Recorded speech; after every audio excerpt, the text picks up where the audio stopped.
Assalamualaikum, dear students. Welcome to Pakistan Academy.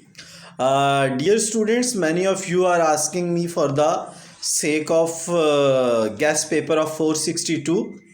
462 के हवाले से आप सुन लें कि आपका जो पहला क्वेश्चन आता है वो आपको पता है, आपका कॉस्ट ऑफ गुड्स सोल्ड से आता है। उसको फाइनेंशियल स्टेटमेंट्स का चैप्टर भी कहते हैं, उसे लाजमी तैयार करें।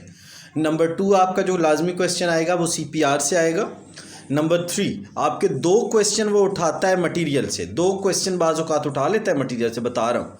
और FOH, और इसके अलावा जो आपने चैप्टर तैयार करना है वो है ब्रेक इवन। इंशाल्लाह 100 मार्क्स का पेपर हो जाएगा। मुझे दुआओं में याद रखें। अगर इसके नोट्स और रिकॉर्डेड वीडियोस चाहिए आपको गैस की तो वो अवेलेबल हैं, आप हमसे ले सकते हैं। उसकी एक मिनिमम कॉस्ट है, वो हम चार्ज करते हैं 1500 रुपीज़। तो अगर आप चाहें तो वी विल प्रोवाइड यू।